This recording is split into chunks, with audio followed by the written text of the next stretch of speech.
त्या मुलीला चाकू बिकू दाखवून तिच्या आईवडिलांना भावांना मारून टाकायची धमकी देतात.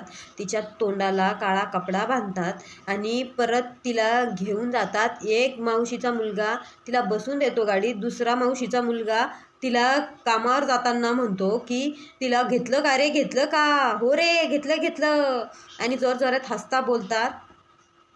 एवढं सगळं करतात आणि हे यांच्या कामाला जातात आणि ते तिकडं तिला धमकून धामकून तिला अजून जादूटोणा करून सनी तिला आळंदीला घेऊन जातात.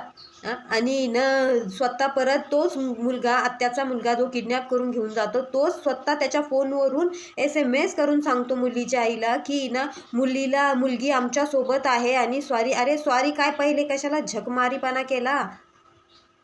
ज्या वेळेस तो मुलगा SMS करून सांगतो की तुमची मुलगी माझ्याकडे आहे आणि सॉरी, त्याच क्षणाला तिच्या मम्मीला वाटतं आपली मुलगी किडनॅप झाली आता, असं तिला वाटतं. आणि लगेच तिला तिच्या बहिणीच्या मुलांवर संशय येतो. तर ती लगेच एका मुलाला फोन करते, व्हिडिओ कॉल करते. तर तो मुलगा तिला फेस टू फेस बघतसुद्धा नाही, इकडं तिकडं बघतो आणि म्हणतो की काय झालं, काय प्रॉब्लेम आहे, असं लगेच बोलतो. तर ती फोन कट करते आणि लगेच तिच्या दुसऱ्या मुलाला फोन लावते.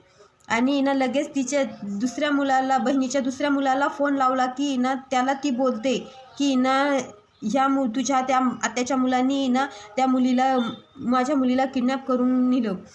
तर तो म्हणतो नाही नाही, तो इथं येणारच नाही आणि तो मला विचारल्याशिवाय काहीच करत नाही.